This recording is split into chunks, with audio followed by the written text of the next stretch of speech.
बिस्मिल्लाहिर्रहमानिर्रहीम। आज का हमारा टॉपिक है हुआ डायमेंशंस ऑफ फिजिकल क्वांटिटीज। आज के इस लेक्चर के अंदर हम डिफरेंट फिजिकल क्वांटिटीज की डायमेंशंस ड्रा करना सीखेंगे। तो जिस तरह से आप जानते हैं कि हम एफएससी फर्स्ट ईयर फिजिक्स का चैप्टर नंबर 1 स्टडी कर रहे हैं मेजरमेंट्स का। तो उसमें से जो फिजिकल ये जो डायमेंशन वाला टॉपिक है ये बहुत ही इंपॉर्टेंट टॉपिक है, क्योंकि एग्जाम्स में इसमें से कोई ना कोई क्वेश्चन लाजमी आता है। कोई भी क्वांटिटीज, कोई भी फिजिकल क्वांटिटीज वो दे देता है और कहता है कि इसकी डायमेंशंस ड्रा करके दिखाएं। तो आज के इस लेक्चर के अंदर हम फिजिकल क्वांटिटीज की डायमेंशंस ड्रा करना सीखेंगे कि कोई भी फिजिकल क्वांटिटीज आपके पास गिवन है तो आप इजीली उसकी जो डायमेंशंस है वो ड्रा कर सकते हैं। तो चलें स्टार्ट करते हैं इसकी डेफिनेशन से। To express any physical quantity in terms of a special symbol of corresponding base quantities written with a square bracket is called dimensions of that quantities। कोई भी फिजिकल क्वांटिटीज है तो हम एक खास सिंबल में एक बेस क्वांटिटी से उसको हम एक स्क्वायर ब्रैकेट्स के अंदर लिखते हैं, तो उसको हम डायमेंशंस बोलते हैं। तो अभी हम एग्जांपल्स की मदद से इसको डिस्कस करते हैं कि ये देखें बेस क्वांटिटीज एक जो डायमेंशन है ना, कोई भी अगर फिजिकल क्वांटिटी है तो आपने उसकी डायमेंशन ड्रा करनी है तो आपको ये बेस क्वांटिटीज की डायमेंशन आना चाहिए। कि देखें डायमेंशन ऑफ मैस है तो उसकी डायमेंशन जो मैस की है वो है एम, ठीक है, और लेंथ की डायमेंशन एल है, जबकि टाइम की डायमेंशन है कैपिटल टी। तो ये कैपिटल वर्ड्स में लिखने हैं स्क्वायर ब्रैकेट्स में। जितनी भी हम ड्रा करेंगे डायमेंशंस तो उसमें से उनमें से ये हम बेस क्वांटिटीज को यूज करेंगे। यानी कि एम एल टी के अलावा हमारी कोई भी अगर क्वांटिटी फिजिकल क्वांटिटी है डायमेंशंस में एम एल टी के अलावा कोई और सिंबल नहीं हो सकता।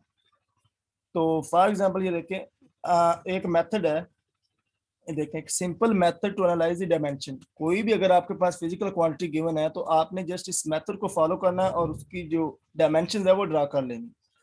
First right formula. कोई भी एक क्वांटिटी गिवन है तो फर्स्ट आपने उसका फार्मूला लिखना है, ठीक है, देन उसके यूनिट्स लिखने हैं।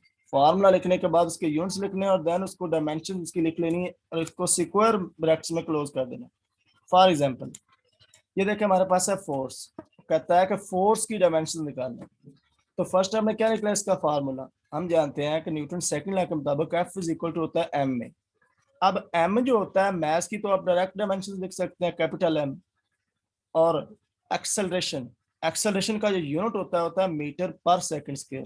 तो यहाँ पर आपने ये देखना है, देखो तो किलोग्राम जो होता है वो मैस का, इस यहाँ पर हमने लिख लिया कैपिटल एम और यहाँ पर देखें तो स्मॉल एम है और सेकंड स्क्वायर है। अब मीटर पर सेकंड स्क्वायर, मीटर जो होता है वो लेंथ का यूनिट होता है, तो मीटर जहां भी आया आपने वहां पर एल लिख देना, कैपिटल एल, ठीक है। और यहाँ पर जो पर सेकंड, सेकंड टाइम का यूनिट होता है और पर सेकंड इस तरह से -2 जो है टी -2, तो ये हमारी एक डायमेंशन आ जाएगी फोर्स की।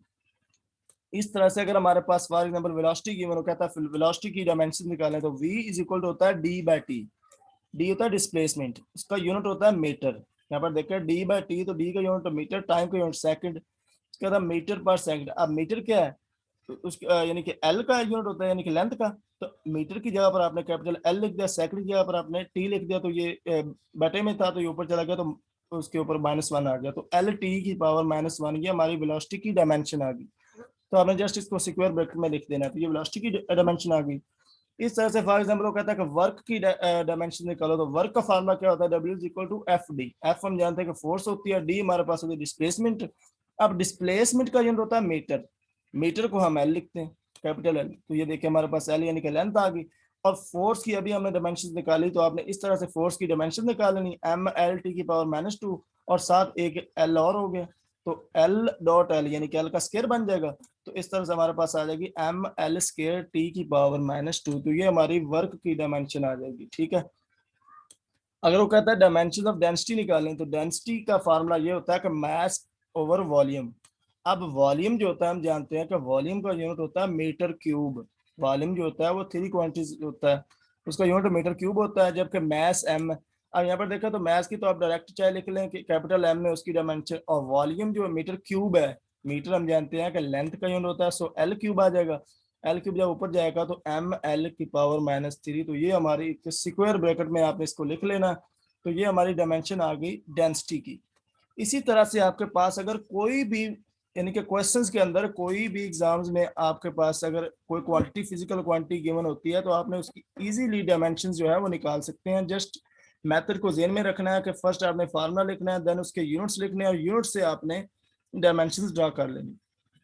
फॉर एग्जांपल ये देखिए वो कहता है कि ग्रेविटेशनल कांस्टेंट जो जी है उसकी डायमेंशन निकालें। अब ग्रेविटेशनल कांस्टेंट जी की हमने फार्मूला लिखा है F=g(m1m2/r²। तो यहाँ पर देखें तो इसकी डायमेंशंस भी इजी है। आपने जी की डायमेंशन निकाली तो जी को इधर रहने दें और बाकी जो आर स्क्वायर है इधर डिवाइड हो रहा है तो उधर जाकर मल्टीप्लाई होगा एफ के साथ, और m1 m2 इधर मल्टीप्लाई हो रहा है तो इधर आके डिवाइड हो जाएगा। तो ये देखिए हमारे पास चीज इक्वल टू आ जाएगा F.r²/m1 m2। यहाँ पर आप देखें तो इनके आप यूनिट भी लिख सकते हैं। अगर वो कहता है ग्रेविटेशनल कांस्टेंट का यूनिट क्या है तो यूनिट आप सिंपली यहाँ से ड्राइव करते, फोर्स का यूनिट न्यूटन है, आर स्क्वायर का मीटर स्क्वायर है, उसके बाद देखिए m1 m2 यानी कि किलोग्राम का स्क्वायर। ठीक है, तो ये उसका यूनिट आ गया। अब यहाँ पर देखें तो आप इजीली इसकी यूनिट से भी डायमेंशन निकाल सकते हैं। यूनिट्स के अलावा हमने फोर्स की अभी जो डायमेंशन निकाली, फोर्स की उस तरह से डायमेंशन निकालने हैं F=m में लिख के। ठीक है, इसके बाद आर स्क्वायर है, डायमेंशन फोर्स की उस तरह से जब निकाली तो हमारे पास आ गई mL/T⁻²। अब आर स्क्वायर जो है इसकी डायमेंशन देखें तो ये है आर स्क्वायर होता है, इसका यूनिट होता है मीटर स्क्वायर। तो अब मीटर की एल होती है तो एम स्क्वायर, इसका मतलब एल का स्क्वायर आ जाएगा। तो नीचे जो मैस है m1 m2, तो मैस की तो डायरेक्ट आप डायमेंशन लिख सकते हैं कैपिटल एम में। तो ये देखें कैपिटल एम आ गया। तो इस तरह से अगर आप देखें तो ये आ गया mL/T⁻², साथ एल का स्क्वायर और नीचे एम का स्क्वायर। तो m का स्क्वायर है तो अगर m का स्क्वायर ऊपर जाएगा तो इसका मतलब ऊपर -2 उसकी पावर हो जाएगी। अब -2 और इसकी 1, -2 में से 1 निकाल दो तो -1 रह जाएगा। तो m की पावर -1 L³ T की पावर -2। तो ये हमारे पास ग्रेविटेशनल कांस्टेंट की डायमेंशन आ गई। ठीक है, ये हमारे पास इस तरह से ग्रेविटेशनल कांस्टेंट की डायमेंशन आ गई। तो इस तरह से आपके पास अगर कोई भी फिजिकल क्वांटिटी गिवन है तो आप इजीली उसकी डायमेंशन से निकाल सकते हैं। ये मैं फिर बताता चलूँ कि एग्जाम्स के अंदर हमारे पास कोई भी क्वांटिटी वो देता है, फिजिकल क्वांटिटी कोई ना कोई लाजमी गिवन होगी तो आपने उसकी डायमेंशन इस तरह से निकाल लेनी है, जस्ट इस मेथड को फॉलो करते हुए। तो आज के लिए इतना ही। नेक्स्ट लेक्चर के अंदर हम इसका चैप्टर नंबर 2 स्टार्ट करेंगे फर्स्ट ईयर का। तो